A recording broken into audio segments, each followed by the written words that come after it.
Bonsoir à tous les amis, bienvenue pour cette déjà troisième émission, troisième semaine du gros tête-à-tête. Cette semaine, on accueille un invité encore une fois différent des deux autres semaines. On va accueillir le président du SGN en personne, Pierrot, qui est aussi connu pour être officiel de la Grosse League, la compétition étudiante de Riot Games. Il est aussi ambassadeur, il a d'autres ambassadeurs pardon Riot Games, il a d'autres casquettes, etc. Il va pouvoir nous parler de tout ça pendant cette émission. Voilà, pour vous rappeler, on va lui poser certaines questions, pour commencer notamment sur sa vie, sa personne, un petit peu découvrir qui il est, enfin, comment il s'identifie, etc. Et en apprendre tout simplement un petit peu plus sur lui. Et ensuite, on passera sur des questions un petit peu plus tournées sur le côté e-sport. Quel a été le déclencheur tout simplement de cette jeune carrière sportive qu'il a, quels ont été les projets sur lesquels il a évolué au début, comment ça a évolué tout ça, vers quoi ça a tendu, et maintenant, tout simplement avec la grosse ligue, avec tous les projets qu'il tient actuellement, et bien comment il se débrouille avec tout ça, comment il s'organise, comment ça se passe, c'est quoi son travail, et évidemment le côté président du SGN que l'on abordera aussi. On va pouvoir donc introduire Pierrot qui attend impatiemment juste à côté. C'est parti, voilà, Pierrot.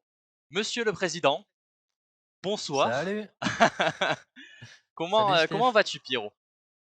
Bah ça va très bien, très content d'être là et d'être invité dans cette émission. Alors, déjà, on va commencer donc directement, on va rentrer dans le vif du sujet par la première question.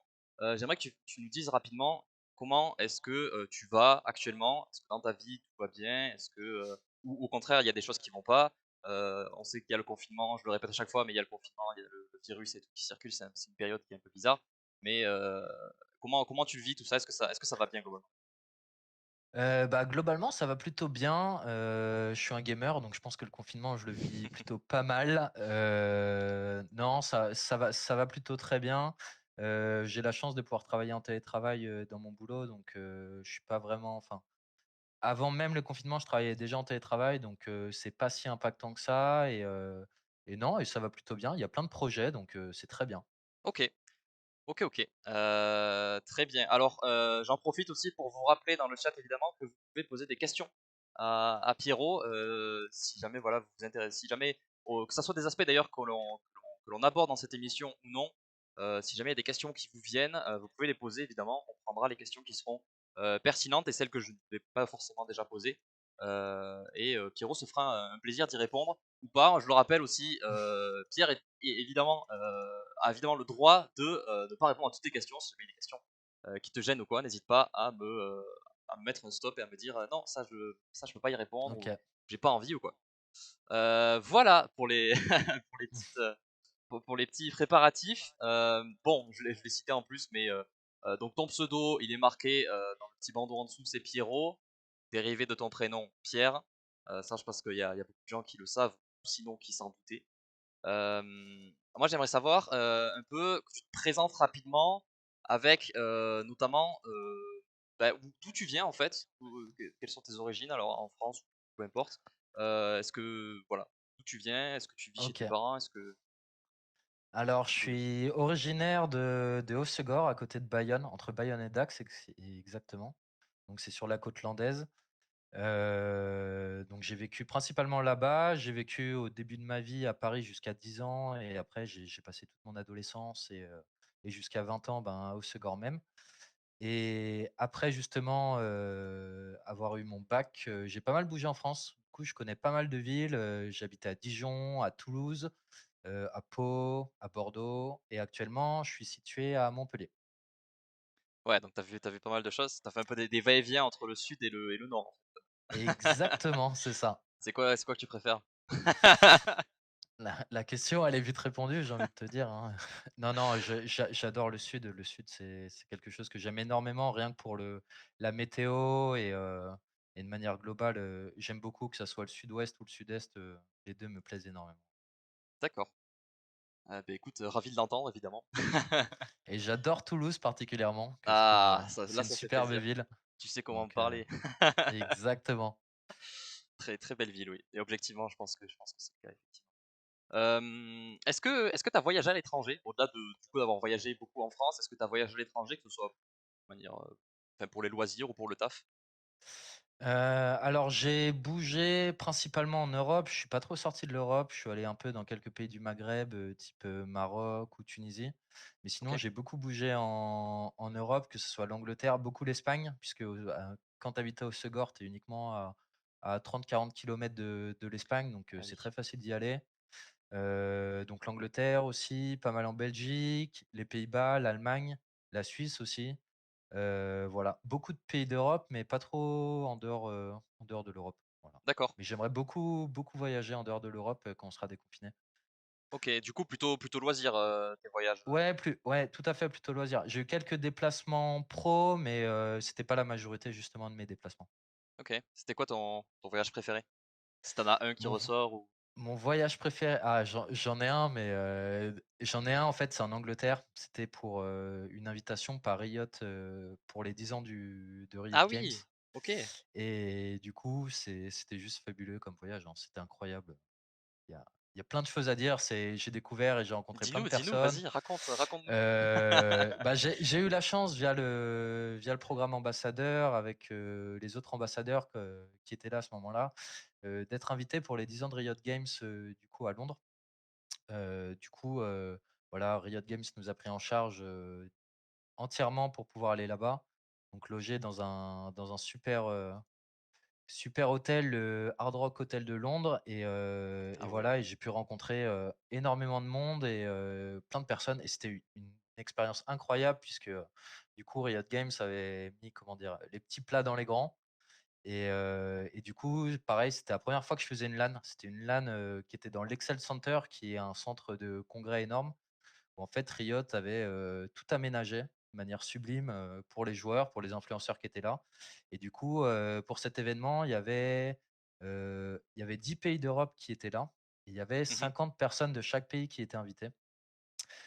Du coup, j'ai pu rencontrer plein de personnes, et c'était incroyable. Enfin, super LAN, tu arrives déjà dans un super hôtel avec une super chambre. On regardait, je sais plus si c'était quoi, on regardait les LEC, et on a attendu en fait, Ah ouais? jusqu'à 3 heures du mat pour avoir les annonces de Riot Games sur les nouveaux jeux qui étaient annoncés.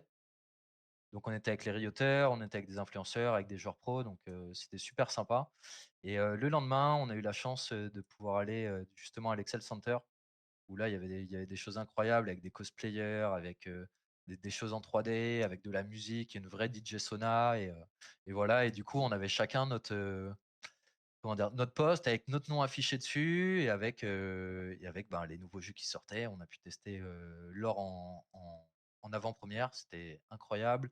J'ai eu la chance aussi de pouvoir jouer à des jeux comme, Wild Rift en bêta, et de pouvoir faire D'accord, mes ouais. retours à Riot, et de débriefer, sur le jeu.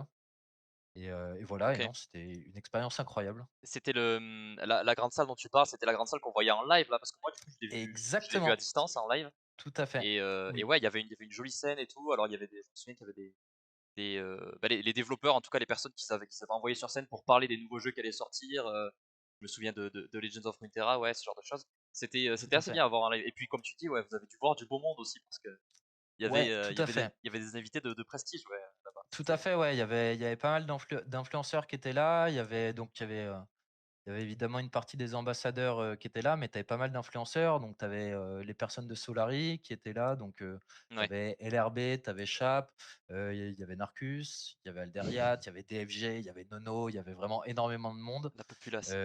Ouais, donc vraiment super sympa. En plus, le soir, on a pu aller dans un bar pour boire un coup, entre Français puisqu'on était par pays, Mmh. et voilà, et vraiment des personnes qui étaient très, très sympas, et vraiment un super souvenir, un super moment. Vraiment, je pense que c'est un des plus beaux moments de ma vie, en termes OK, d'échanges, de rencontres, et d'expériences pures même. OK, bah, c'est vrai qu'en tout cas, rien qu'à voir à distance, ça avait l'air très cool. En plus, bon, il y a tout le côté off, dont tu peux profiter qui avait l'air aussi très intéressant, quoi. Ouais, clairement. C'est sûr. On va discuter un peu, Pierrot, de tes passions. Alors en dehors du jeu vidéo et de l'e-sport de manière générale, est-ce que tu as d'autres passions? Niveau sport, niveau musique, tu nous as parlé Alors, du voyage un peu là, déjà? ouais, alors de manière globale, ben, ma première passion de toute façon, c'est les jeux vidéo comme vous vous en Mmh. doutez. C'est quelque chose de très, très important pour moi parce que je trouve que, ça permet de en fait pendant très longtemps, je jouais pas aux jeux vidéo quand j'étais adolescent ou du moins très peu. Je faisais pas mal de surf en étant au Segor, je faisais pas mal de choses comme ça. OK, Dans les Landes, il y a la forêt, il y a la nature. Moi, j'adore la forêt, c'est quelque chose que j'apprécie énormément. Et en fait, quand j'ai commencé à bouger pour mon travail, bah, un peu aux 4 coins de la France, le jeu vidéo, c'est ce qui m'a permis de rester en contact, avec mes amis et avec des personnes que j'avais rencontrées un peu partout. Et donc pour moi, c'est déjà, ma vraiment ma 1re passion. À côté de ça, bah, j'en ai d'autres, hein, évidemment, alors le sport, j'ai moins l'occasion d'en pratiquer, mais j'adore les sports de glisse, c'est quelque chose que j'aime énormément, principalement sur l'eau. Donc le surf, le bodyboard, c'est des choses que j'aime énormément. en plus là-bas, Heu, tu super bien servi, à Osgore, Tout à fait. J'y ai mis j'ai mis les pieds une fois là-bas, j'avais été jusqu'à Biarritz, Biarritz. Je confonds, je suis bête. C'est pas Biarritz, c'est Tu as Seignos, Segor, non, Biarritz, Cabreton, c'est Anglette, c'est toujours la les je confonds toujours les 2 villes, Biarritz Saint-Jean-de-Luz, et non, ça commence par un B aussi, c'est au sud d'Osgore. C'est la ville qui est connue, qui est ultra connue pour le s Biscarrosse? Non, tu p non, bah, mais c'est au ça nord? reviendra. Si jamais vous l'avez dans le OK. chat, hésitez pas. Non, Il y a Bayonne, Hendaye, ouais, comme ils disent dans le Bayonne et chat. Biarritz. Non, mais c'est peut-être Biarritz, en fait. Ouais, parce que Bayonne et Biarritz sont collés, en fait, avec Ah non, Anglette. mais c'est Ça Biarritz forme alors. OK, OK, OK. Ouais, Non, ouais, c'est bon tout alors. à fait. Je me suis pas trompé. J'ai cru que je m'étais trompé, je confonds toujours 2 villes comme ça et je sais plus le nom Le de la 2e, BAB, tout à fait. qui commence, ouais et j'avais Mais mis les pieds là-bas, ça avait l'air très, très cool et c'est vrai que c'est un peu la capitale du surf, quoi, en tout cas en tout France à fait. et Et tu même en Europe. En fait, il faut savoir OK, que Hossegor, c'est une étape, d'une compétition qui s'appelle le Rip Curl Pro, qui est en fait, l'étape européenne de surf, pour les championnats du monde de surf. Et du coup, ça c'est sur les plages d'Hossegor, donc pour ceux qui connaissent, c'est souvent à la Gravière, de manière générale, sauf quand il y a un peu trop de vagues. Ils vont vers d'autres spots qui sont juste à côté, donc Cabreton, sinon, qui sont des spots un peu ouais, plus ouais, ouais. protégés quand tu as beaucoup de houle et qui permettent de rentrer des plus belles vagues. Ou sinon, tu as Seignos aussi de l'autre côté. Et du coup, les étapes se passent là. Ça se passe en novembre d'ailleurs. Et chaque année, ça se passe à cet endroit-là. D'accord et depuis le temps, est-ce que vous avez eu l'occasion de refaire un peu de surf ou quoi? Est-ce que tu y vas de temps en temps Alors, là-bas? Ou j'y vais de temps en temps parce que j'ai ma mère qui habite là-bas et j'ai tous mes potes, de lycée et d'enfance, d'adolescence qui sont là-bas. Malheureusement, avec mon travail et les activités à côté, j'ai pas non plus énormément de vacances. mmh Donc quand je retourne là-bas, c'est pas ma priorité. Je profite de mes proches de manière générale et j'essaye de voir mes potes. Donc on se fait des bouffes, on sort dans des bars, on fait des choses comme ça. Donc c'est pas ma priorité. Mais quand j'aurai un peu plus de temps, ouais, j'essaierai, de retourner à l'eau. Ça peut être très, très cool, quoi. OK, très bien. Est-ce que tu as d'autres passions pardon, à part ça? C'est déjà pas mal quand même. J'ai le SGN aussi, qui est une grosse passion Ouais, maintenant pour c'est moi. clair. Heu, Parce que justement, c'est la première fois que je m'investis autant dans le milieu associatif et du coup, j'aime beaucoup, le milieu associatif et même les rapports humains et voilà et rencontrer du monde, me marrer avec des gens, découvrir des nouvelles personnes et pouvoir discuter, échanger sur plein de sujets, plein de choses. Et sinon, de manière globale et c'est en rapport avec mon métier, je suis quelqu'un de très curieux et j'aime beaucoup la science. Puisque je travaille, je vous expliquerai un peu plus tard, quel est mon On va y travail, mais revenir, du ouais. coup, je travaille dans le domaine de la science D'accord, depuis 7 ans maintenant. ouais et bon c'est quelque chose, on va pouvoir d'ailleurs directement enchaîner. De toute façon, c'est une transition toute trouvée que tu viens de nous faire. Quel a été alors par quel parcours scolaire globalement tu es passé? Pas besoin forcément de rentrer dans tous les détails, sinon on pourra en parler pendant des heures évidemment. Bien Mais sûr. globalement, par quel parcours scolaire tu es passé? Et est-ce que tu as fait des études post-bac? Maintenant tu travailles du coup, qu'est-ce que tu fais comme travail? Vas-y, parle-nous un petit peu de tout ça. Alors, du coup, j'ai fait un bac S en spécialité SVT au lycée Ouais. et du coup, je savais pas trop quoi faire, après le lycée, je pense comme beaucoup de personnes. C'est pas toujours évident de savoir vers quoi on veut s'orienter et en fait, j'ai eu la chance de trouver une formation qui me plaisait énormément. Qui en fait un IUT à Pau qui s'appelle l'IUT STID, donc c'est statistique, informatique et décisionnelle. Donc c'est vraiment un mélange de programmation et de maths, de statistiques pures. Ouais. Et après, du coup ce DUT, je suis parti à Paris pendant 3 mois où j'avais décroché un CDI, où je suis devenu, chargé d'études statistiques, dans le marketing. Je travaillais en fait à faire des études statistiques pour des gros groupes de marketing comme, PepsiCo, Kraft, des choses comme ça. Et en fait, ça m'a pas du tout plu. et j'ai OK. repris mes études. J'ai démissionné de mon CDI au bout de 3 mois, le dernier jour de ma période d'essai et je suis reparti dans le sud, et notamment à Toulouse, pour aller faire une licence en administration et gestion de bases de données. Puis j'ai fait en alternance au Centre de lutte contre le cancer de Toulouse et Il est où, il est où le centre de lutte alors contre le il cancer? est où il y avait AZF qui a pété il y a quelques années. Ah ouais, OK. En fait, quand Donc ça a t'étais pas vraiment dans pété Toulouse? Mais je vois un en peu à fait, côté, ouais. j'ai commencé je suis arrivé au moment où le centre a été construit et du Ouais, coup, le centre de lutte contre le cancer était du côté de Saint-Cyprien à la base et en fait, en milieu d'année, on a commencé à aller dans les nouveaux locaux qui se retrouvent du coup où il y avait AZF, donc l'usine qui avait explosé, où ils ont décidé justement d'en faire une zone de vie après l'échec qu'il y avait eu, via l'industrie qu'il y avait autour de ça et du coup, ils ont créé un énorme centre de lutte contre le cancer qui est, je crois, le plus grand centre de lutte contre le cancer européen. Donc c'est un OK, bâtiment qui est immense, qui est l'équivalent d'un aéroport, quoi. Tu as des milliers de personnes qui travaillent là-bas et en fait, c'est pas uniquement de la recherche, c'est vraiment un centre de soins à la base et tu as des personnes qui sont là-bas pour la recherche aussi. d'accord, et tu avais l'habitude du coup de travailler là-bas pour faire tes études? Alors Pour en faire ta fait licence? alors justement, c'était, comme j'étais en alternance, mais j'étais en alternance, on va dire light sur les cours. J'ai commencé avec, par exemple 2 mois de cours. Et après, on est parti où j'avais, je sais plus, 4 semaines et à partir de mars jusqu'à septembre, on était en full travail. Full travail, directement là-bas, donc c'était très formateur et vraiment très professionnalisant D'accord. formation. C'était quoi ta période, scolaire, préférée? Si tu en as une? Alors, ma période scolaire préférée, c'était le lycée. OK. C'était très simple, juste le fait d'être à Hossegor et j'étais dans un tout petit lycée, en fait. On était 600 personnes. C'était vraiment un tout petit lycée Pas mal quand même. et c'était super sympa, les gens étaient super cool. Pour donner un exemple, au bac, il y avait une option surf, donc Ah ouais, stylé. c'était assez incroyable. Ouais, même de manière globale, hein, Enfin, tu pouvais arriver, en fait, le mercredi avec ta planche de surf et du coup, tu faisais tes cours le matin, le midi, tu mangeais et tu allais récupérer ta planche de surf que tu avais posée le matin et il y avait tes profs de sport qui avaient 2 minivans et qui pouvaient t'amener, surfer, l'après-midi, quoi. stylé, super stylé et ouais, c'est vrai que les cours de sport, enfin les au final le bac sport c'est souvent en fonction des sports que tu peux retrouver aussi dans ta région autour, Tout à fait. ce genre de choses du coup, mais c'est super cool qu'ils aient rajouté le surf pour vous. Je savais pas que ça pouvait exister, Ouais, bah, tu avais le mais surf ouais, et tu avais, le rugby évidemment comme tu étais dans les Landes. OK, Donc surf et rugby, c'était les 2 options de sport que tu avais, dans mon lycée. d'accord, ouais. Le Donc rugby, c'était assez sympa, ouais. yes, OK, ouais, bah, c'est vrai que le surf, c'est vraiment un truc, ça m'aurait fait kiffer, déjà, j'ai jamais essayé, honnêtement, ça me fait kiffer d'essayer déjà. Je pense que Mais faut ça essayer, hein, ouais, ouais, ouais, pas besoin de savoir faire des trucs de ouf, tu sais? Juste pouvoir monter sur une planche et avoir cette sensation justement de glisser, sur une vague, ouais. c'est incroyable, hein. Enfin moi j'ai des souvenirs quand j'étais petit et j'ai appris, c'est juste la sensation, les premières sensations, c'est fabuleux, hein. Déjà, rien que le fait de glisser sur la vague, quand tu une mer ou un océan un peu agité, rien que de pouvoir glisser Ex avec ton corps, c'est déjà satisfaisant.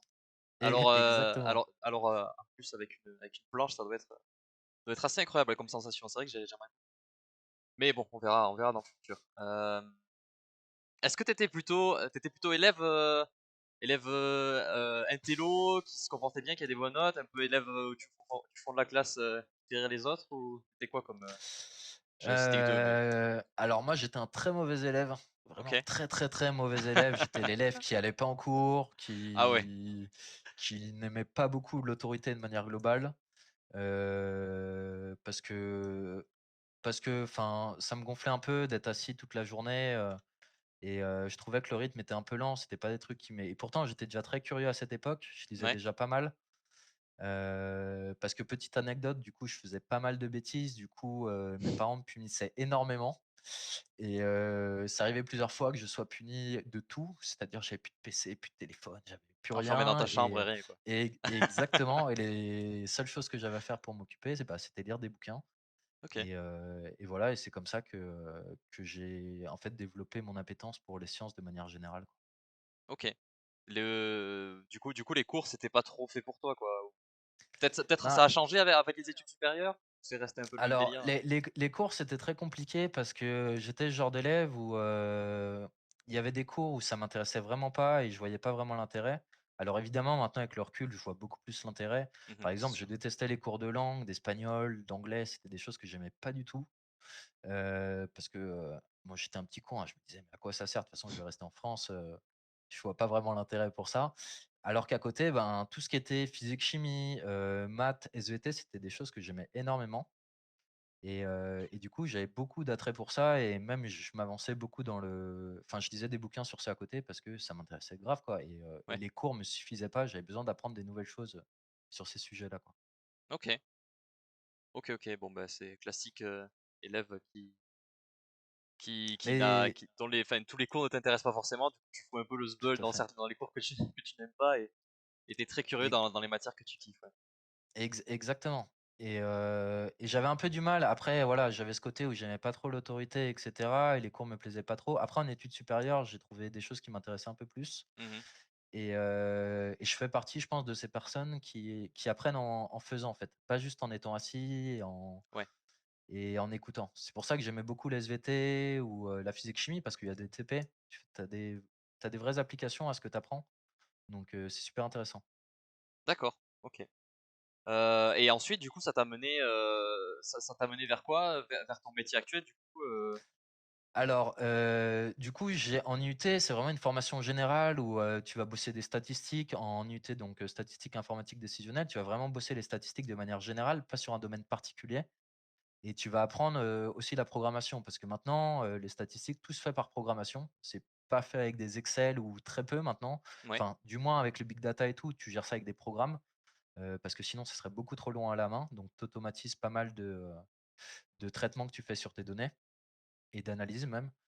Et du coup, c'était très général. Du coup, après, je suis parti, comme, je disais avant, j'ai eu un CDI dans le marketing, mais en fait, le domaine me plaisait pas du tout parce que, les statistiques que je sortais, je comprenais pas trop l'intérêt même de ces stats-là, faire ça, quoi, ouais.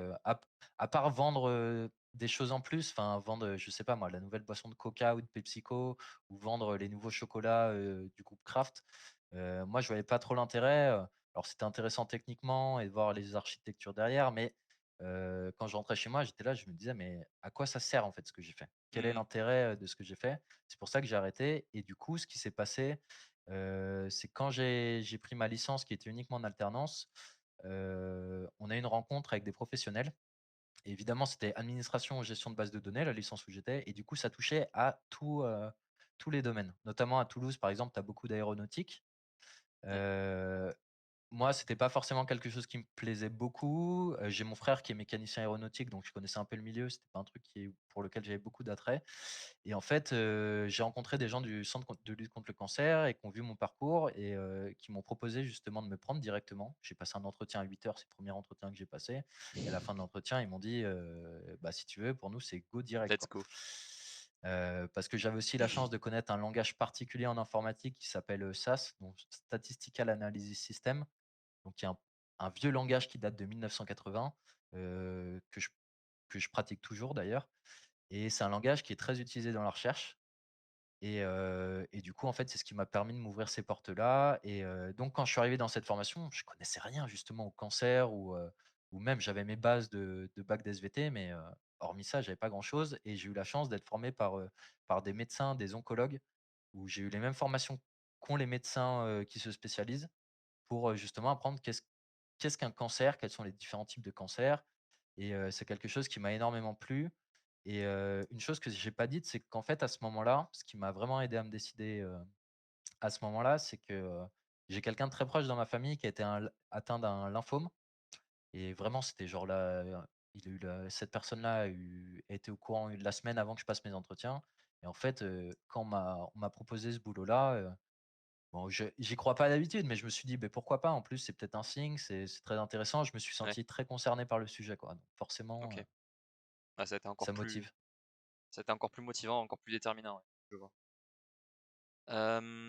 Est-ce que, alors pour faire un peu le rapport du coup avec le jeu vidéo, le monde e-sportif, est-ce que tes études, c'est une question que j'aime bien poser, est-ce que tes études ont des liens, dans ce que tu retrouves dans le milieu sportif, dans le milieu, du jeu vidéo? Alors évidemment pas forcément au niveau des sciences et au niveau de la data et cetera, quoique, parfois des fois ça peut Des être le cas. fois. surtout maintenant. Exactement, ouais, surtout maintenant. Mais niveau management, niveau savoir vivre, savoir-être, ce genre de choses. Est-ce qu'il y a des choses que tu retrouves un peu? Alors, dans les connaissances pures, c'est-à-dire programmation, même sciences, j'ai pas forcément Ouais. beaucoup d'applications dans l'e-sport, même si c'est des sujets qu'on croise souvent, et que je discute beaucoup avec les gens que je rencontre, parce que c'est souvent des sujets qui intéressent. Mmh. Mais ce qui m'aide plus, c'est que, c'est plus le côté management où, justement après justement ma formation au centre de lutte contre le cancer, donc je suis parti à Dijon et je me suis retrouvé dans une PME où, j'ai dû gérer directement une équipe de 5 personnes, qui étaient des personnes plus Ah OK. âgées que moi d'ailleurs. Des personnes Managé voilà, moi par le petit jeune.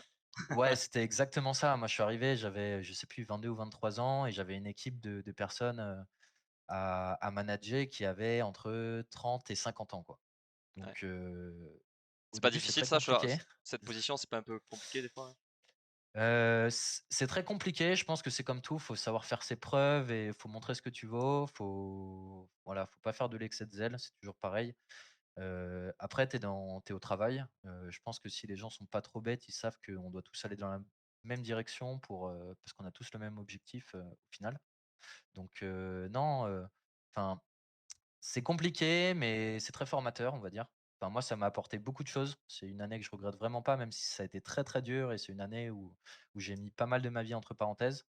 Mais non, non, c'est très formateur et typiquement, c'est des choses qui peuvent être très intéressantes, quand on est président d'association, quand on est officiel, et qu'on a des admins. Voilà, ça peut beaucoup aider, quoi.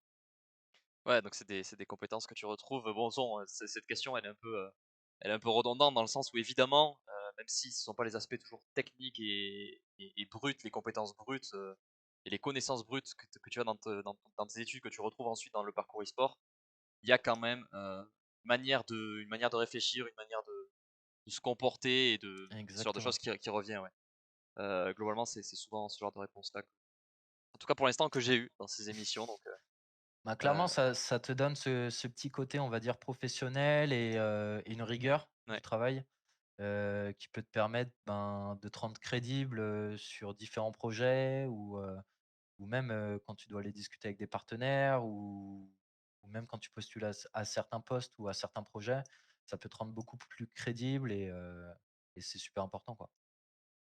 C'est comme tu Complètement, dis, c'est complètement vraiment d'accord. un savoir-être, quoi. C'est une Ouais. manière de se comporter et de travailler. Hem, alors, petite question un peu tricky de la soirée.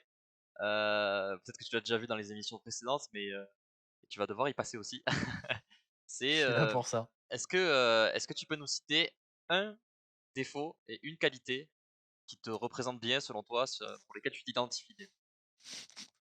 Alors, je j'ai la chance, j'en ai pas qu'un, des défauts, hein, ni des qualités, j'en ai pas qu'une.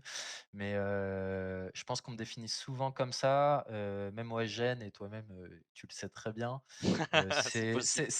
C'est la même chose, c'est, mon fameux tact légendaire. Le hashtag tact. Mon tact légendaire, pour parler des choses, aux gens, même de manière globale, je passe pas par 4 chemins. Je suis assez direct et des fois c'est vu comme un défaut, des fois c'est vu comme une qualité, ça dépend de la situation. Mais voilà, je pense c'est on peut voir les 2 côtés. Après j'ai ce Ouais. côté où je pense je suis très curieux et j'ai ce défaut des fois de peut-être aussi un peu trop m'investir dans les choses. Des fois je devrais un peu lâcher prise. Mais ouais, en priorité je dirais mon tact. Ouais, ça dépend aussi du support parce que pour revenir donc sur ça et sur le fait qu'au SGN tu as pu en faire la démonstration déjà, ça dépend aussi beaucoup du support. Moi j'ai toujours dit que le support écrit qu'on utilise beaucoup, hein, pour communiquer au sein du SGN, avec Discord notamment, Tout à fait. n'est absolument pas favorable, à ce genre d'échange et Exactement. qu'à l'oral souvent les choses passent beaucoup mieux. Mais bon, Exactement, ouais, on doit faire avec évidemment, c'est ça. donc il faut s'adapter. Très bien, et ta qualité du coup? Ma qualité, je pense que, des fois le tact, c'est très bien en qualité. De pas avoir de tact, on va dire. Ça dépend avec qui on est, mais sinon je Mmh. pense que je suis quelqu'un de curieux, je suis quelqu'un de vraiment curieux. Je m'intéresse à ce que font les gens, même si des fois ça peut par exemple, OSGen, ça peut paraître des fois un peu intrusif ou quoi, mais j'aime bien m'intéresser, savoir ce qui est fait, comment les choses fonctionnent. Après, c'est un de mes traits de caractère où je suis très curieux, donc j'aime bien comprendre comment ça marche derrière, Mmh. un Ouais. peu tout, quoi. OK. Hem, on va pouvoir doucement glisser vers le sujet, de l'e-sport et des jeux vidéo, de manière générale. Déjà, c'est quoi ton rapport avec les jeux vidéo? Tu as dit que c'était pas forcément quelque chose que tu avais, avec lequel tu avais commencé très jeune. Tu as commencé vers quel âge à peu près et à quelle Alors, occasion? j'ai commencé, assez jeune, mais j'en faisais pas forcément très régulièrement. OK. J'ai commencé, je pense à j'ai commencé très tôt. Moi, je suis un boomer, hein, donc mes 1 bah, Ta alors première j'ai console, ouais. alors je me souviens quand j'étais chez ma nounou, quand j'étais tout petit, j'avais la chance, ma nounou avait un frère qui avait c'était quoi? C'était une Mega Drive ou un truc comme ça et du Mmh. coup, j'ai joué à des trucs genre, Street Fighter, que c'est genre les tout premiers jeux vidéo et après ma 1re console, j'en ai eu 2 en même temps, j'ai eu cette chance-là. J'ai eu une PlayStation 1 et j'ai eu une Nintendo 64 et du coup, en fait, je jouais pas mal à des jeux comme ça, jusqu'à à peu près 10 ans et après, en fait, je suis plus passé sur un support, PC à partir de 10 11 ans parce qu'en fait, j'avais mes parents qui étaient divorcés et j'avais mon père qui était à Paris et du coup, j'avais ma mère qui était au Segor et du coup, en fait, quand j'allais chez mon père, je devais aller chez mon père pendant les vacances, Ouais. au moins la moitié des vacances et mon père travaillait très souvent quand j'étais en vacances chez lui et il était pas forcément dispo et du coup, mon père avait un peu cette habitude de me dire, quand j'arrivais, il venait me chercher à la gare et en général, on passait, à la Fnac ou chez Boulanger et j'avais le droit de choisir un jeu vidéo, pour mes vacances, pour mes 2 semaines ou mon mois de vacances avec lui et en général, je ponçais ce jeu pendant toute cette durée-là Sympa et ce petit rituel, ouais, non, c'était très, très cool, hein. Comme il était pas là, c'était un peu, pour voilà, pour que je m'occupe, sachant que mon père bougeait pas trop, donc j'étais pas forcément à côté de mes potes d'enfance et tout. Donc j'avais cette chance-là d'avoir genre 2 semaines pour pouvoir poncer les jeux vidéo OK. et voilà et d'y aller un max dessus. OK. Est-ce que, du coup, parmi tous ces jeux, alors que ce soit des jeux qui datent, de quand tu as commencé ou des jeux plus récents, est-ce que tu as, des jeux qui ont marqué un peu ta vie? Bon, il y a évidemment LOL, ça on pose même pas la question. Évidemment et j'ai Heu, découvert très tard LOL, mais ouais et est-ce que tu as un jeu préféré aussi ou des jeux qui ont marqué un peu ta vie comme ça? alors, Comme LOL? des jeux qui ont vraiment marqué ma vie, alors il y a différents jeux, c'est toujours très compliqué comme question parce que, Mmh. il y a des jeux que j'ai trouvé vraiment, incroyables, comme, enfin, je vais faire mon boomer, hein, mais jouer à GoldenEye sur, Nintendo Ah mais il est incroyable 64 ce ou à jeu. Mario, c'est vraiment Ah incroyable. mais moi je me range du côté boomer aussi avec toi là, Bah, il est voilà, trop bien ce jeu.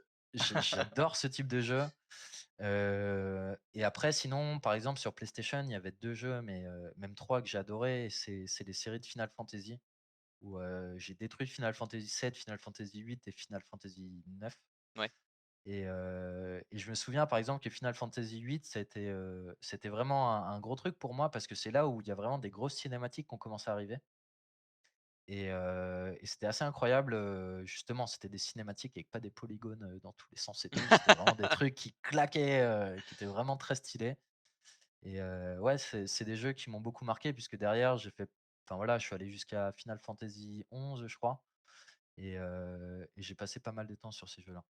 d'accord et puis ensuite bon, bah, il y a eu LOL. Il Tu y as a dit eu que tu as LOL. commencé tard LOL, tu as commencé, en quelle saison à peu près? Alors LOL, j'ai commencé, c'était en 2013, je crois Ah mais et ça va quand même.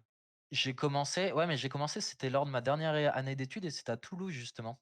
OK, C'était à Toulouse où en fait, j'avais la chance, en fait, quand je suis arrivé à Toulouse, j'avais 2-3 potes que j'avais connus quelques années là-bas, en faisant une soirée, juste c'était la première année après mon bac, en faisant des soirées, chez un pote. J'avais rencontré des mecs, de l'école de l'ICAM, pour ceux qui connaissent, oui, à Toulouse et en fait, quand je suis arrivé à Toulouse 3 ans plus tard, du coup, pour faire ma licence, je connaissais personne et j'ai dit: «Vas-y, je vais les recontacter, ça se trouve, ils vont se souvenir de moi et tout» et en fait, ils habitaient juste à côté de chez moi, et du coup, j'allais les voir et du coup, on allait boire des bières et tout et en fait, il se trouvait que quand j'allais les voir, il lançait des parties de LOL que je ne connaissais pas du tout et du coup, je les regardais jouer, je les ai regardés jouer pendant genre 2 3 mois et au bout d'un moment, j'étais là en mode, «Bah, moi aussi j'ai envie de jouer à ce jeu-là» et c'est comme ça que j'ai commencé à connaître le jeu alors que pour moi, c'était vraiment totalement inconnu les jeux en ligne et c'était vraiment totalement inconnu, tu vois? Moi, je jouais vraiment à Ouais. des jeux,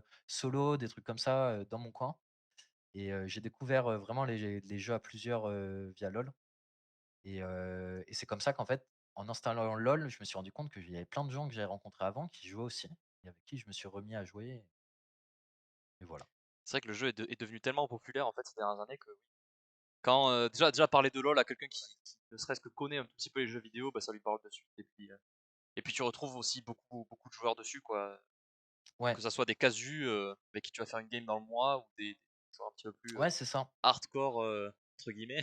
Bon il y a un autre tout il à y a un fait, ouais, compromis ouais. entre les 2 mais ouais effectivement, tu sais c'est marrant parce que du coup, moi c'est pareil en fait. J'ai commencé en 2013 aussi le donc on a commencé même saison, j'ai commencé à Toulouse aussi, enfin juste un peu avant d'arriver pour mes études et c'est aussi avec des potes que j'ai découvert tout ça, avec des potes que je me suis fait à ce moment-là.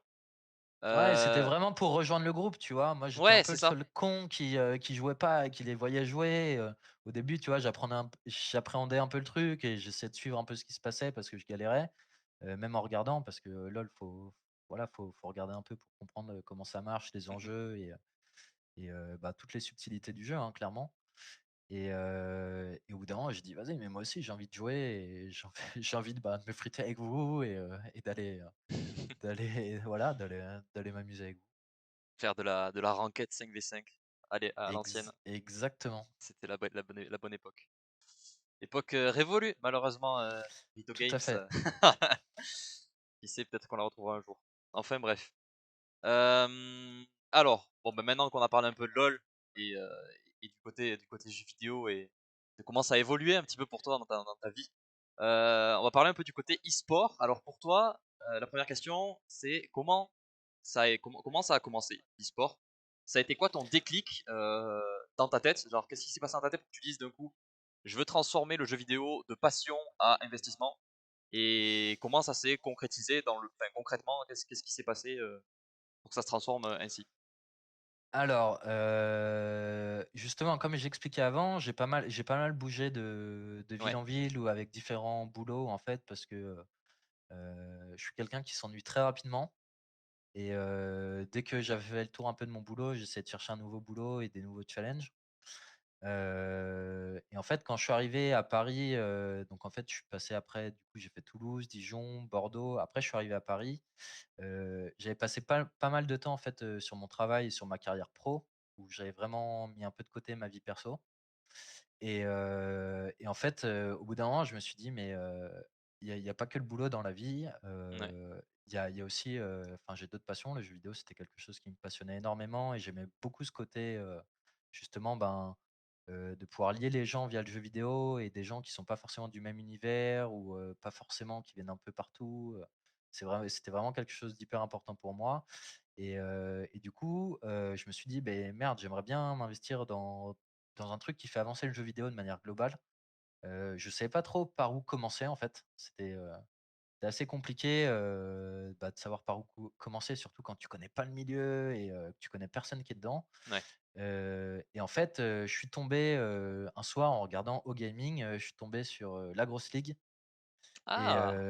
en tombant sur la Grosse Ligue, je me suis dit: «Putain, mais c'est trop bien, il y a une ligue française étudiante, c'est tout nouveau, ça a l'air de bien marcher en plus, il y a pas mal de gens» et je me suis dit: «Mais merde, j'ai envie de participer, comment je peux faire?» Et du coup, ben, je l'ai joué un peu au culot, je savais pas par où commencer et j'ai envoyé un message, à Gardoum OK. directement sur les réseaux, en disant: «Bah, voilà, je t'ai vu cast et tout, c'est génial, moi j'aimerais bien savoir, bah, est-ce que je peux aider? Est-ce que je peux filer un coup de main?» et cetera et c'est là où il m'a donné, comme contact le SGN et du coup, je suis passé sur le site du SGN et j'ai postulé tout simplement et c'est comme ça que j'ai fait mon entrée, on va dire, dans le jeu vidéo associatif et dans l'e-sport. D'accord. C'était en 2018 du coup, c'était première Ouais, édition? Première tout à édition de fait, la ouais, Grosse Ligue, ouais. exactement. C'était, ouais autour de, ça devait être autour de C'était au deuxième février par là split, je quand crois. on a vu les premiers Ouais, rendez-vous sur, sur WoGaming, ouais. comme ça? Exactement, c'est ça, Janvier ou février? exactement. OK, c'était quel match? Est-ce que tu te souviens du ouais, je suis pas sûr. Je saurais p je franchement, je saurais pas te dire. Normal. J'étais tellement comme un fou déjà à me rendre compte, me dire: «Putain, il y a un truc, sur la scène française avec des étudiants et tout, ça passe sur Eurogaming, c'est, il y a pas juste, la LEC ou les Ouais. LCS», tu vois? Enfin, j'étais comme un fou et même voir la prod qu'il y avait autour, je trouvais ça incroyable, quoi. Je me disais: «Putain, mais, en France, c'est peut-être en train de se réveiller, c'est peut-être en train de décoller» et du coup, moi, j'avais vraiment cette sensation-là de me dire, enfin, j'étais émerveillé, hein, j'étais comme un gamin et du coup, bah, je te dis, hein, j'y suis allé au culot, je savais pas qui contacter, j'avais vu Gardo Mancaster, j'ai dit: «Vas-y, je lui envoie un MP, ça coûte rien, au pire, de toute façon, il me répond pas» et c'est là où il m'a donné le contact du SGN j'ai pu postuler et que j'ai pu rencontrer plein de personnes, notamment toi aussi ouais et voilà. Ouais, non, mais clairement, tu eu la bonne démarche de bon, c'est marrant, en fait, de voir, tous les points de vue parce que la dernière fois, c'était avec Marco qu'on en discutait, avec Eros aussi après, la semaine d'après et c'est marrant de voir que tout le monde, en fait, a a découvert le SGN d'une manière un peu différente à chaque fois et écoute, bah, ouais, ça fait plaisir de voir qu'il y en a qui ont aussi découvert sur Eurogaming comme quoi ça fonctionne, ça fonctionne aussi, Clairement. au travers de la grosse ligue et de du passage sur Eurogaming simplement qui est quand même très, très, très, très intéressant. Du coup, à partir de là, tu intègres le SGN. Tu as intégré le SGN, dans quel, tu faisais quoi au SGN au début? Alors, au SGN, à la base, j'avais postulé pour un poste de référent Île-de-France, pour la fédération. Et en fait, je me suis très, très, très vite orienté, sur le côté tournoi et la grosse ligue, Ouais, et j'en avais parlé justement lors de l'entretien, pour être admin de la grosse ligue, parce que je voulais découvrir un peu ce monde, comment ça marchait. À ce moment-là, je connaissais même pas Discord, hein, pour te dire. Tu vois? ouais, Le bon boomer et du coup, je voulais savoir ça se passe, un tournoi, comment c'est organisé, c'est quoi les outils utilisés, c'est quoi les problèmes que tu peux rencontrer, c'est quoi être un bon admin? Voilà et du coup, en fait, j'ai pu passer un entretien avec les officiels de la Grosse Ligue à ce moment-là, où il y avait Marco, il y avait Gonda Lavire, il y avait Lichrome, il y avait Nakfen, il y avait Yuru qui était là et voilà et du coup, ben, je suis devenu admin tout simplement et ça m'a tellement plu qu'en gros, je suis resté, en fait, sur cette dimension-là et j'ai un peu plus délaissé la fédération parce que ça m'intéressait un peu moins mmh. et que j'avais un peu trouvé, un endroit où j'étais bien tout simplement et de faire ce boulot-là et de manière bénévole, j'étais hyper content et j'étais avec une super bonne équipe qui est toujours géniale. Donc non, non, c'est comme ça que, je suis un peu rentré dans le truc, quoi. OK et donc là, tu rentres en tant qu'admin, tu deviens rapidement admin. Derrière, on sait maintenant du coup que tu es officiel. C'est à quel moment que tu es devenu officiel? Tu as aussi pris cette casquette d'ambassadeur LOL, comment c'est venu tout ça? Même président aussi au final? Alors oui, c'est des choses déjà qui se font au fur et à mesure, ça tombe pas comme ça, tout Ouais, simplement. évidemment. Ce qui s'est passé, c'est que du coup pour, le split 2 de l'année 2, 2019, ouais. juste ouais, les officiels sont mis à rechercher un nouvel officiel, à la base pour remplacer, Yoru qui était là et du coup, il y avait des candidatures, du coup, je me suis dit: «Bah, pourquoi pas candidater?» Donc j'ai fait ma petite candidature, tout simplement, je leur ai envoyé, j'ai eu le droit à des entretiens aussi, en vocal et j'ai eu la chance, d'être pris et de rejoindre l'équipe des officiels, avec qui je m'entends très bien qui sont des potes maintenant, clairement. Heu et voilà et du coup, en fait, je suis devenu officiel comme ça. À la base, c'était pour remplacer, du coup, Léo et du coup, sur cette année, ils recherchaient encore, du coup, un officiel. Du coup, j'ai repostulé et j'ai encore eu la chance d'être pris. Donc c'est plutôt très cool et du coup, au même moment, en fait, donc j'étais officiel, à la Grosse Ligue en 2019 Ouais. et il y a les élections du SGN qui se sont présentées à ce moment-là Les et du élections coup, pour vous replacer un peu, c'est, autour de mai, juin, tout chaque à année, hein. fait, Voilà. tout à Vas-y, fait continue. et du coup, en fait, je me suis dit: ben pourquoi pas m'investir un peu plus?» et justement, je voulais m'investir un peu plus dans le SGN parce que j'avais trouvé grâce au SGN un peu mon équilibre entre le travail et ma Ouais, vie perso parce que, même si c'est de l'associatif, le SGN, c'est une grosse bande de potes avant tout. C'est pas que du virtuel, c'est pas que des games. On se voyait aussi IRL, on allait boire des coups ensemble, on faisait des restos, on faisait des ciné avec Marco.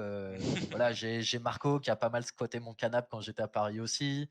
Et voilà, et ça crée des liens. Donc forcément, quand tu trouves un endroit où tu es bien, ben, tu veux y rester déjà.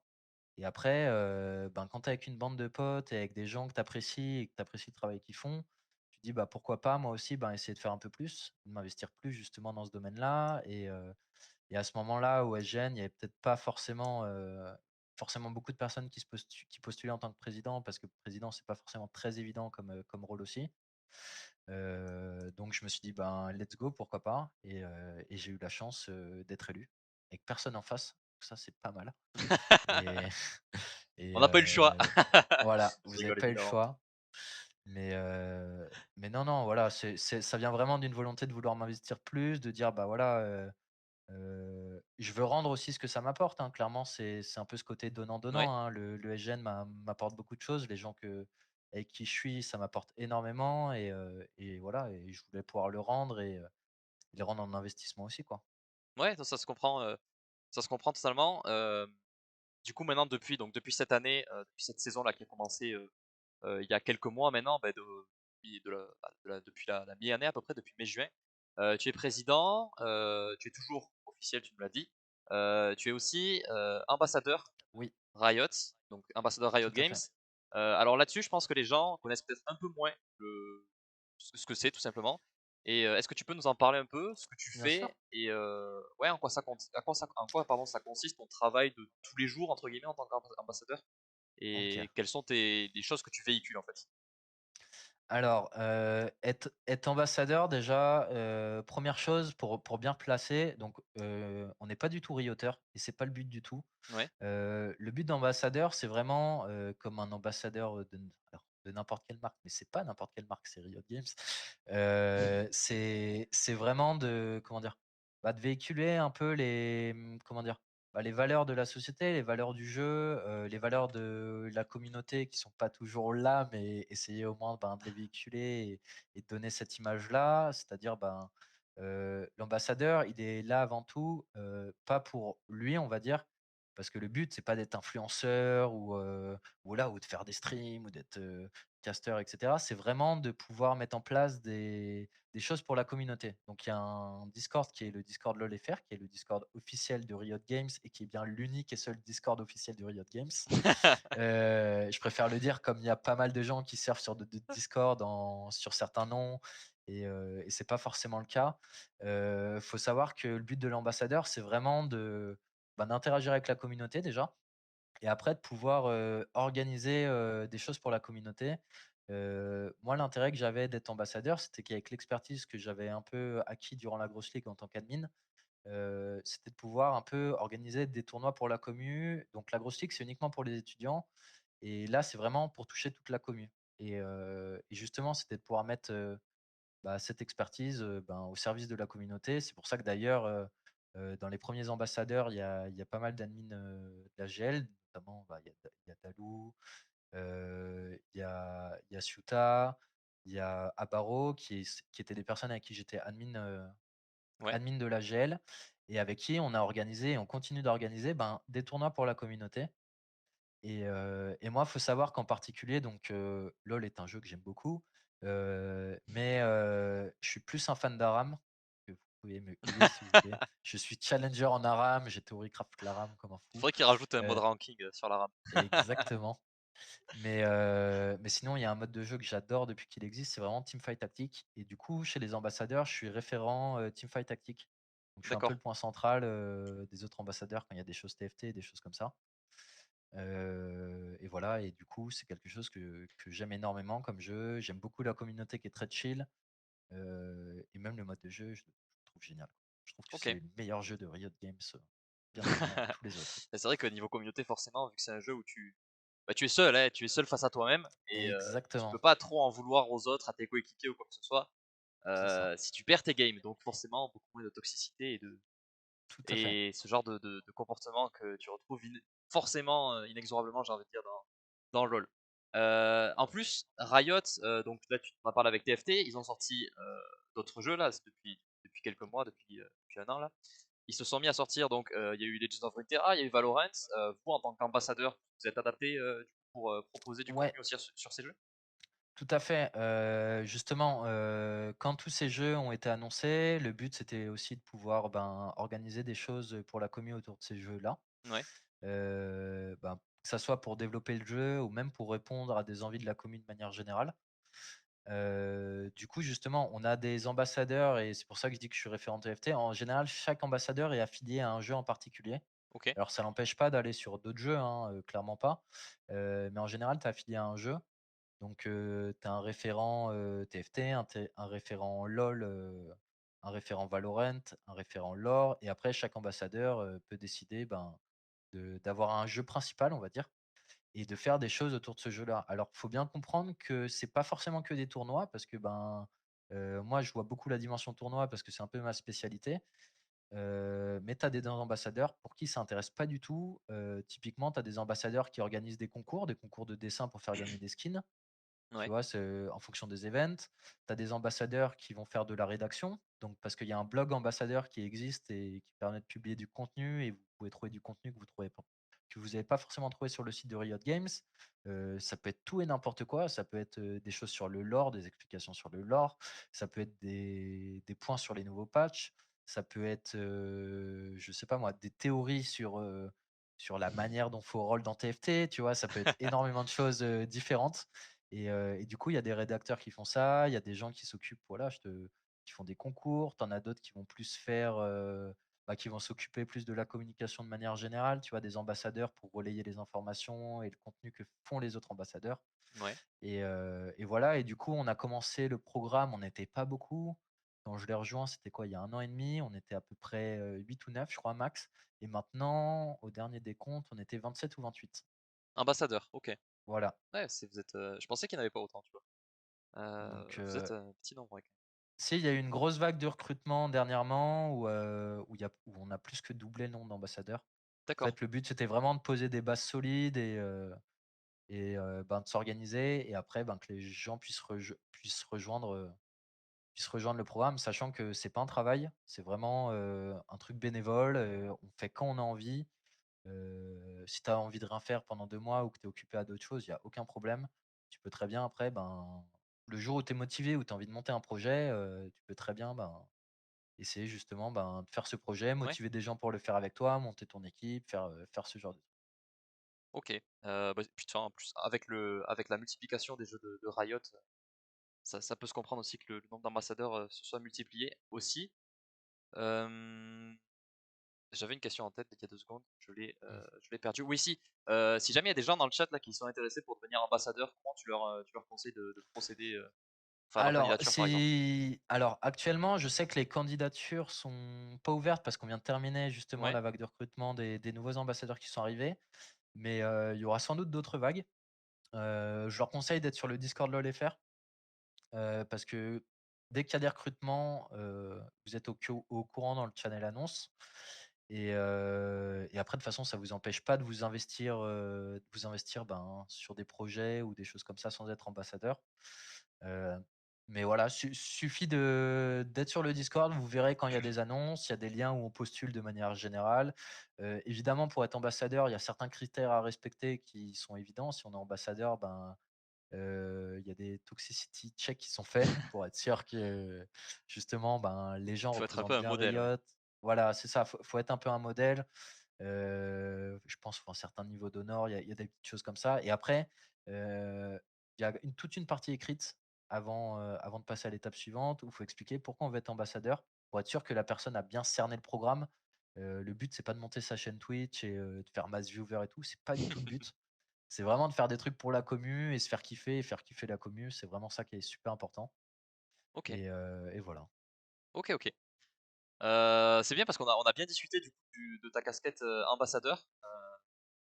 Et moi personnellement, c'est sûrement le côté que je connais le moins. Donc, j'en ai appris aussi, j'en ai appris aussi, pardon, beaucoup. Euh, alors, pour revenir sur la grosse ligue, de manière générale, quel est ton toi? personnellement, ton objectif ultime avec la Grosse Ligue, vers quoi tu aimerais amener la Grosse Ligue en tant qu'officiel? Marco avait déjà répondu à cette question il y a 2 semaines, en tant que représentant, en tant que responsable de la Grosse Ligue. Toi, en tant qu'officiel, ce serait quoi ton objectif à long terme ou à moyen terme de la Grosse Ligue, vers le but vers lequel tu aimerais mener la compétition?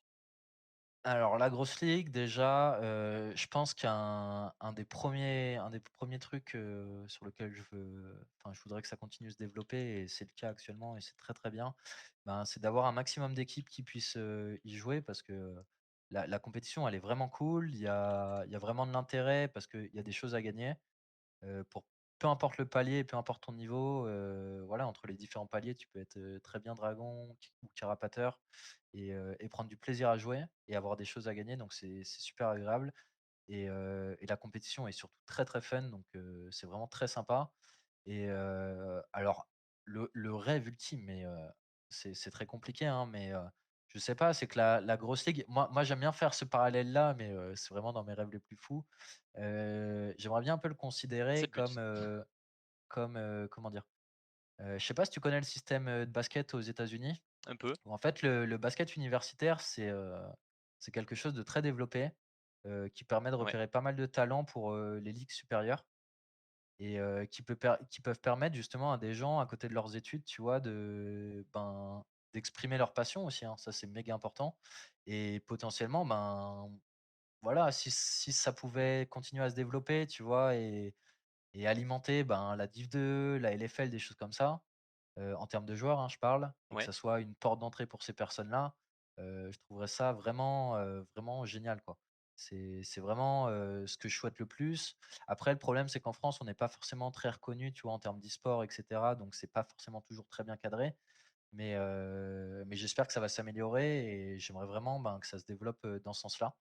ouais, Moi, c'est vraiment, tu vois, mon rêve ultime. Alors, c'est un peu à l'excès, tu vois, le système, américain de basket, mais ça peut permettre aux gens, tu vois, d'allier les 2 et souvent le problème que tu as dans l'e-sport, c'est qu'on voit aussi beaucoup de personnes, ben, qui doivent faire le choix entre leurs études et le jeu vidéo parce que le jeu vidéo, ça prend énormément de temps et ça permet, ben, d'être étudiant, de continuer de faire son cursus normalement et peut-être, bah, d'accéder au plus haut palier et je dis n'importe quoi, peut-être être repéré plus tard par, des managers ou des joueurs d'équipe pour être ouais, ouais, recruté et voilà et pour, pouvoir faire, en gros, rentrer un peu, tu vois, dans le circuit, et créer un peu le circuit justement, e-sport, ouais, qui plus n'existe pas rentrer, forcément très bien, quoi, tu vois? ouais, c'est Même ça. si c'est mieux défini maintenant avec la LFL et la Div 2, heu, on a énormément de joueurs à la grosse ligue, hein, je le rappelle parce que moi c'est un truc, où je suis très fier justement de participer pour ça. C'est la plus grosse compétition européenne officielle de Riot, où il y a le plus de joueurs et du coup, il y a énormément de joueurs et je pense qu'il y a énormément de talents qui y sont et même si vous êtes pas le meilleur joueur, vous pouvez vraiment prendre beaucoup de plaisir, à jouer sur la grosse ligue et vraiment vous marrer, quoi et rencontrer plein de personnes d'ailleurs.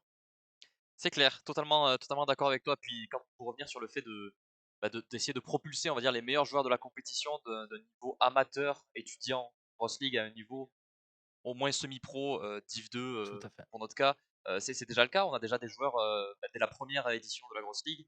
Je pense à Asha, je pense à Silam qui était, qui avait gagné la première édition de la Grosse League au split, je crois et qui maintenant sont des joueurs en Div 2, si je me trompe pas. Je crois qu'Asha, il est même, Ouais, tout à fait. je me demande s'il a pas des opportunités en LFL, enfin bref. Je vais pas trop avancer là-dessus parce que je connais pas exactement, mais je crois qu'il est au moins en Div 2 si c'est pas avec des opportunités pour la LFL. Donc c'est clairement déjà une porte d'entrée. L'idéal, comme tu le dis, ça serait que ça devienne une porte d'entrée à plus de joueurs, à encore plus de joueurs que ça. Et c'est vrai que sur le côté e-sport qui évolue, en France, ça évolue peut-être un peu moins vite que dans certains autres pays. C'est ça. Je pense aux pays un peu orientaux, enfin orientaux, je sais pas, c'est pas grave. La Chine ou le Japon, la Corée, surtout la Corée et la Chine plutôt, qui vont plus vite que nous en termes d'e-sport, mais Clairement. ça avance quand même en France, donc c'est quand même, on recule pas quoi, c'est quand même positif. Non, c'est Donc, ça. donc bon, peut-être qu'un jour, je pense qu'on peut espérer, pourquoi pas atteindre ce genre de choses. Et puis pour le côté universitaire, un peu modèle des États-Unis, c'est vrai que ça, c'est déjà pas le cas, c'est déjà pas trop le cas avec des sports plus classiques en France en tout cas. Que je pense que l'e-sport ça mettra aussi pas mal de temps, mais bon. On verra, qui sait, c'est vrai que Ben, ça en serait très cool. France, on met un peu de temps pour faire les choses. Après, une fois que Ouais, les choses sont bien définies, ça va vite, mais on se rend compte que même en Europe, on n'est pas, on est un peu à la masse, hein, par rapport à l'Angleterre ou même, un exemple que j'aime bien prendre, c'est l'Espagne. L'Espagne ouais, où ils font énormément eux, hein, après ils ont des structures un peu plus reconnues et même le cadre juridique est mieux cadré, hein, clairement. Mais je pense qu'on va y arriver à force, hein, il y a pas de raison. ouais, ouais, je pense aussi, ouais. Ça prendra le temps que ça prendra, mais ça finira par arriver. Je voulais un peu aborder maintenant, donc la casquette qu'on n'a pas trop abordée pour l'instant, la casquette de président, président du Student Gaming Network. Déjà, première question, c'est quoi être président du SGN? De manière concrète, ton travail tous les jours et Oula. ton mode de pensée.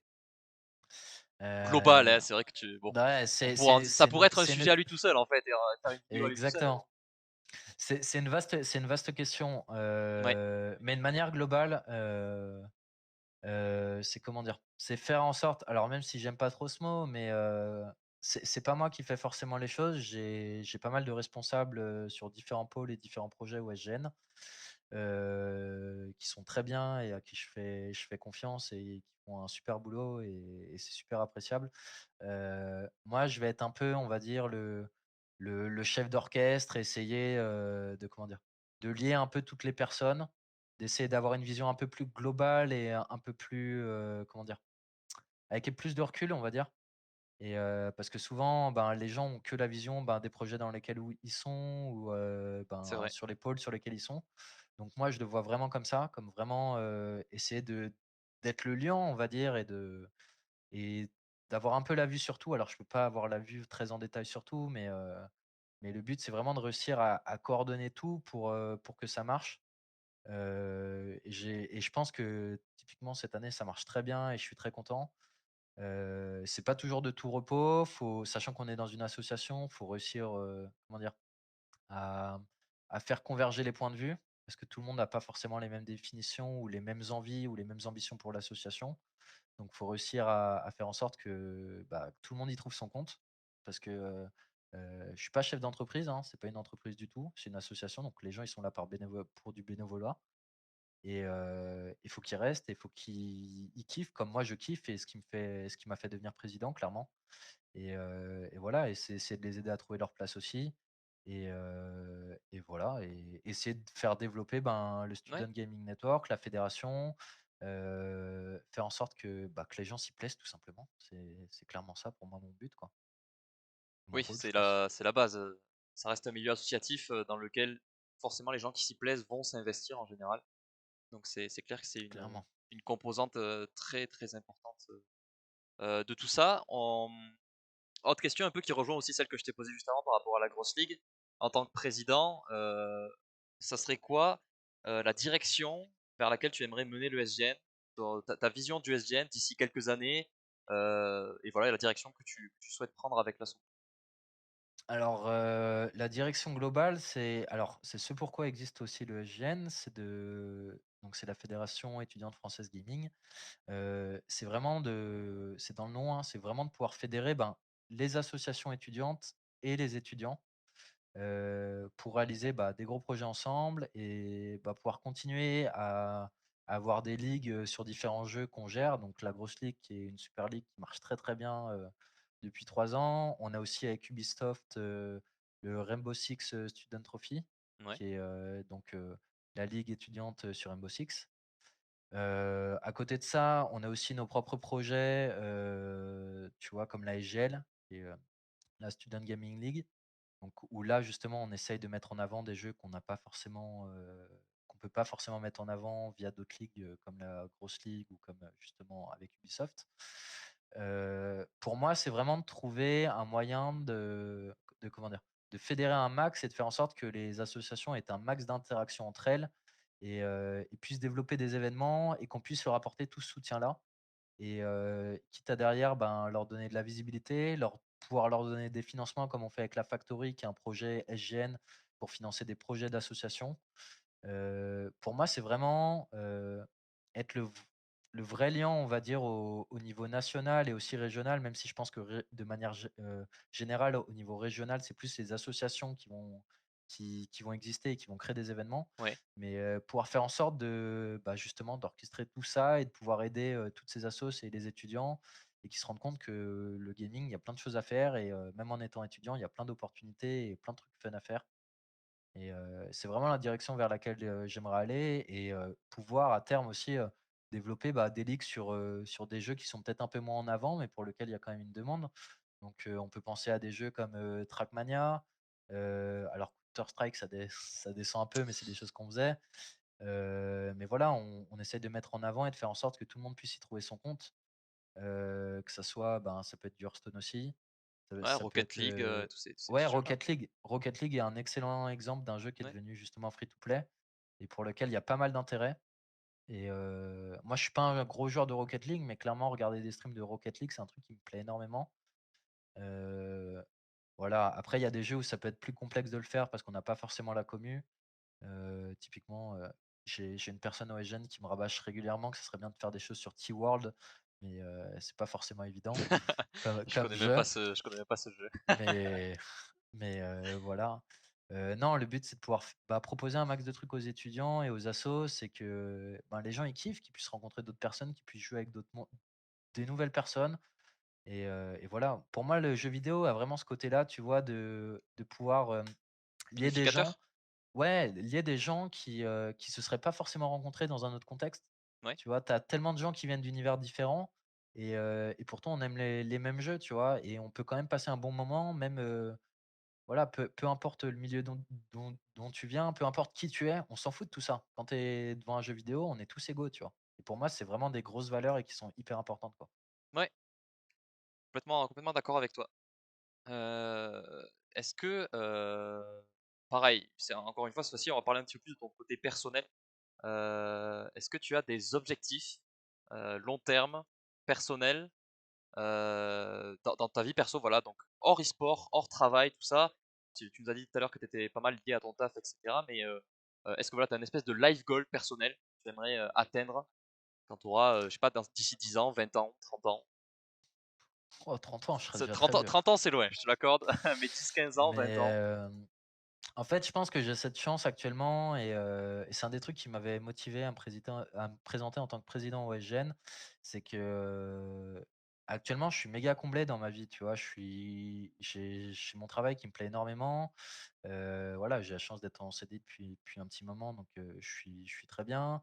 J'ai une copine, ça se passe très bien aussi, tu vois? J'ai pas forcément un objectif, particulier. En fait, je vais continuer à faire ce que je fais et ce qui m'a amené au SGN, c'est faire des choses avec des personnes que j'aime et que j'apprécie et juste kiffer parce que je prends énormément de plaisir à faire ça et je veux juste continuer à faire ça au max et le plus longtemps possible. OK. Et j'ai cette chance, tu vois, de pas avoir à me dire: «Bah, j'en sais rien», tu vois, j'ai pas comme goal de me dire: «Bah, voilà, j'ai envie d'avoir ma maison, mon chien et cetera, mes enfants», alors, Mmh. peut-être plus tard, tu vois? J'en sais rien, mais Ouais, ouais, OK. actuellement, je veux juste, voilà, continuer à kiffer comme je fais, faire ça avec des gens que j'aime, et voilà et kiffer, découvrir, me marrer et rencontrer plein de personnes, quoi. OK. C'était Eros aussi qui partageait un peu ce point de vue-là, je me projette pas trop loin et je fais vraiment, je suis l'évolution, vers laquelle, Clairement, ouais. enfin qui arrive et je me laisse un peu porter, en étant moteur de sa propre évolution, quand même, un minimum.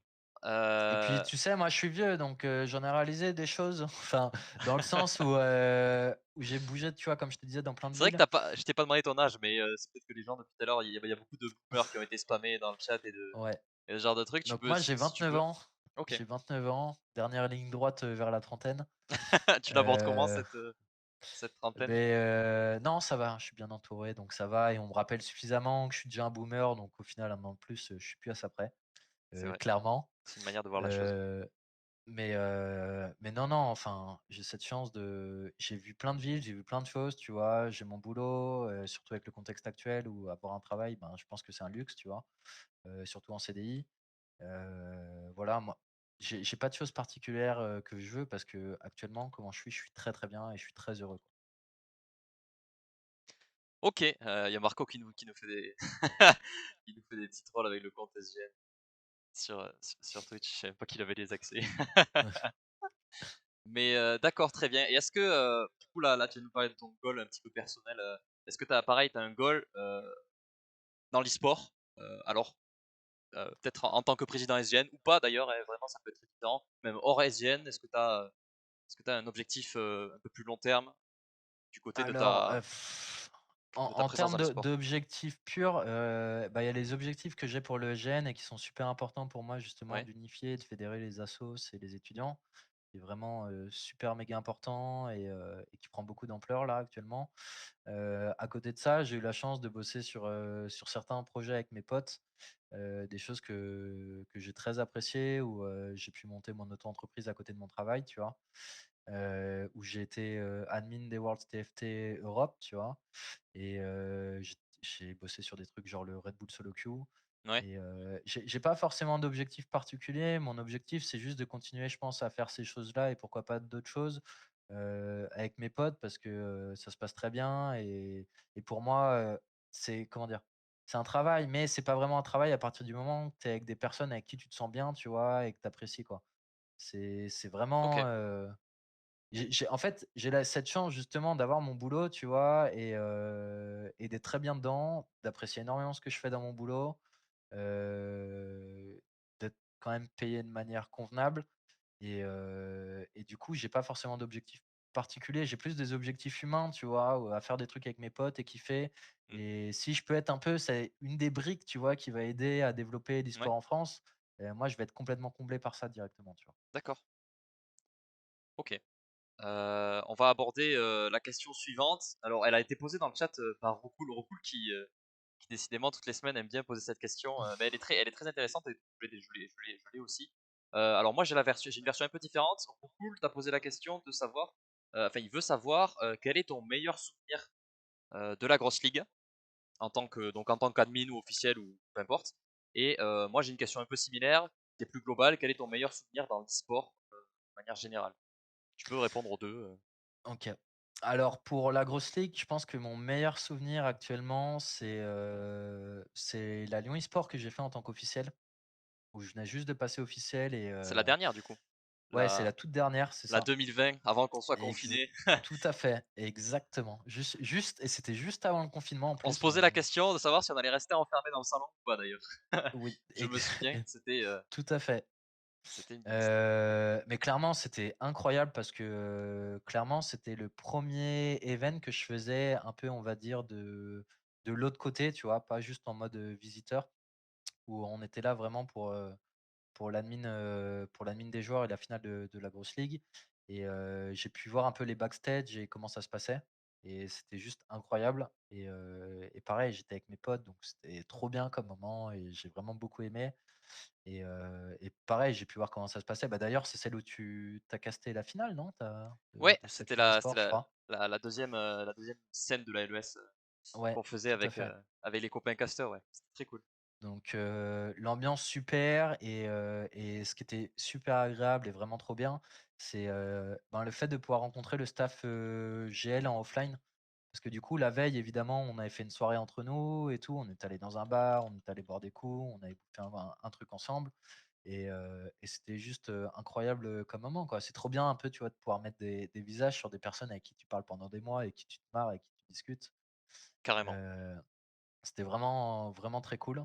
Donc ça, c'est vraiment mon meilleur souvenir, GL et j'espère en avoir bientôt d'autres, avec, des finales offline, inch'Allah, si le covid ça s'arrête un jour.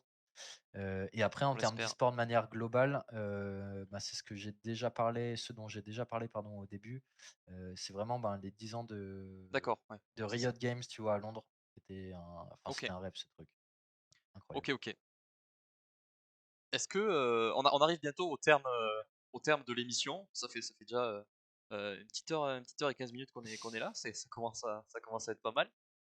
Est-ce que, alors là, c'est le moment où tu vas pouvoir te jeter un peu des fleurs, pour OK. nous parler, d'une fierté personnelle ou professionnelle que tu as, heu, à laquelle tu t'identifies bien, dans ta vie, une fierté, vraiment quelque chose dont tu es fier. Ça peut être un projet, ça peut être, une mentalité que tu as acquis ou ce genre de choses. Heu, est-ce que tu en as une? Alors, je pense que c'est en rapport avec mon travail de manière générale. En fait, j'ai cette chance-là et c'est pour ça que j'aime énormément mon travail. C'est que, du coup, j'en ai pas trop parlé, mais enfin, je travaille dans les essais cliniques plus particulièrement OK. et je travaille donc j'ai commencé à travailler en cancérologie. J'ai bossé pendant 3 ans en cancérologie. Maintenant, je suis dans ce qu'on appelle les early phases, donc c'est les toutes premières phases, sur les humains où il y a très peu de patients.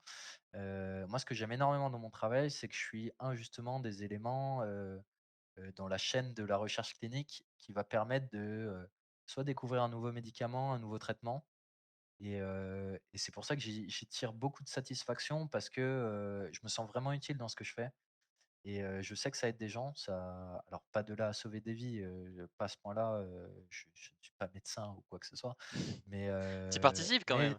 voilà, Tu mais je participes suis une des briques. à la chaîne de tout Tout à ça. fait. Je suis une des briques justement de tout ce processus et pour moi, j'en suis vraiment très fier. C'est pour ça que je tiens vraiment à cœur mon travail. Mon travail, c'est super important pour moi et c'est un peu comme, avec le SGN ou, avec la Grosse ce que je disais, c'est vraiment, j'ai pas pour ambition d'être, le meilleur, d'être, le mec qui va découvrir un truc, qui va lancer le truc incroyable et tout. Moi, mon truc, c'est vraiment de me dire: «Ben, je vais être un des éléments qui va participer à ça» parce que je Ouais, reste persuadé que le meilleur moyen de réaliser des choses, bah, c'est à plusieurs et chaque personne a des choses à apporter et c'est comme ça qu'on va très loin, en fait.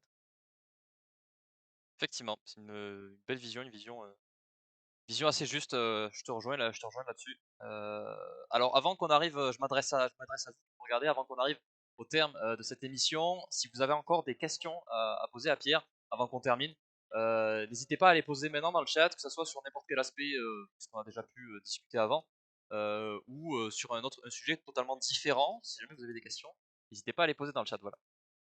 On va arriver donc, bah, en fait, c'est carrément la dernière question que je vais te poser, à part s'il y en a d'autres dans le chat. Petite question bonus entre guillemets. Est-ce que tu as un pronostic en tant qu'admin, en tant qu'officiel Grosse League, est-ce que tu as un pronostic sur ce split là, sur le gagnant Alors évidemment. alors c'est très compliqué parce que juste par expérience, je sais que sur la grosse ligue, rien n'est jamais joué d'avance C'est vrai. et on peut voir des équipes surgir et nous surprendre. Justement, on a souvent eu des grands favoris, mais qui peuvent très vite se faire retourner en finale ou en demi-finale. Hashtag LDV. Heu, voilà, typiquement et c'est pour ça que je prends cet exemple-là parce que moi, LDV est une équipe que j'aime énormément et voilà, surtout quand je suis arrivé, Shinbu, c'était un peu le boss de la mid lane, quoi. Et du coup, c'est une équipe que j'aime énormément, mais je veux pas me lancer dans un pronostic. En plus, je suis officiel, donc il faut que je reste un peu impartial. Heu, donc je vais pas me mouiller, mais voilà, moi, ce que je veux, c'est juste, du beau jeu et du gros jeu. C'est ça qu'on veut et du fun et de toute façon, il y en a très régulièrement et voilà. D'accord, il y a Marco, agent fromage, hein, qui t'a posé la question de ton dessert préféré. Ouais, en tant que team gros avec Marco, mon dessert préféré, c'est alors c'est très compliqué, mais j'aime énormément de choses, mais je suis un peu un grand fan de chocolat. C'est un peu mon péché mignon, donc tout ce qui est au chocolat, tu vois? Genre tarte au chocolat ou Ouais. tous ces trucs-là, moi je suis un ouf de ça. Même des éclairs au chocolat, ça fait le café, mais heu, Ça fait le café, mais voilà. effectivement. Ouais, je vois très bien de quoi tu parles là-dessus, on est d'accord. Mais le Heu, chocolat noir uniquement par contre, ça c'est très important. ah! Ah donc tu es boomer à ce point en fait? Ah ouais, je suis un vrai boomer. Moi le chocolat au lait, c'est pas du chocolat, hein, clairement, c'est pas possible. Mais D'accord, très bien. ouais, grand fan de chocolat noir.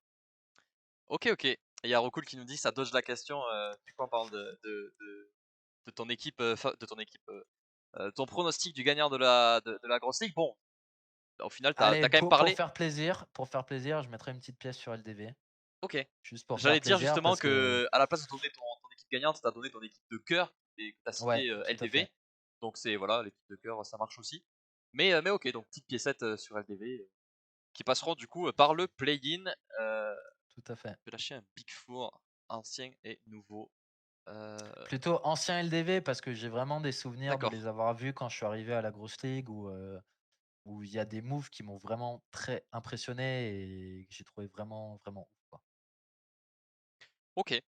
Bon, bah, écoute, Pierre, on arrive au terme de cette émission. Si jamais vous avez encore des questions, allez-y avant Avant Et qu'on Raccoon le rende boss, l'antenne et évidemment. ça fait genre télévision avant qu'on coupe le live. Posez-les maintenant et puis sinon on va pouvoir rendre l'antenne. Je vais faire un petit rappel quand même sur le fait que cette émission est aussi sur YouTube. Donc pour ceux qui la regardent sur YouTube, si jamais vous avez des questions à poser à Pierre, vous pouvez évidemment les poser dans les commentaires donc juste en dessous de la vidéo. Et Pierre et nous, on se fera un plaisir de vous répondre tout simplement avec ce que Pierre nous aura donné comme réponse. Merci à toi de t'être rendu Mais disponible et d'avoir autant développé sur toutes les questions que je t'ai posées. C'était très intéressant. Merci à toi, Flo, de faire cette émission, surtout que tu la lances justement à côté de la grosse ligue. Et je pense que c'est super intéressant. Et j'ai bien regardé les premières qui étaient super intéressantes pour découvrir les personnes. J'espère que tu prends énormément de plaisir. C'est le cas. Et c'est très cool d'avoir ce genre de projet au SGN et de pouvoir créer du contenu autour des trucs qu'on fait. Je trouve ça vraiment cool. Donc merci beaucoup à toi. Vraiment très cool. C'est gentil, merci beaucoup. Prochain invité, Rocco qui nous dit, bon, le prochain invité, comme tu le sais et comme vous le savez, ils sont annoncés du lundi au lundi. Donc le prochain invité sera annoncé lundi prochain aux alentours de 18h. Voilà, il y a la petite annonce qui pop aux alentours de 18h.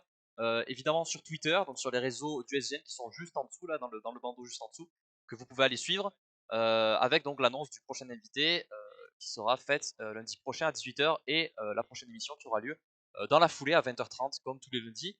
À savoir que la prochaine émission sera la dernière avant la petite pause de Noël. Vous savez que la Grosse Ligue fait une pause.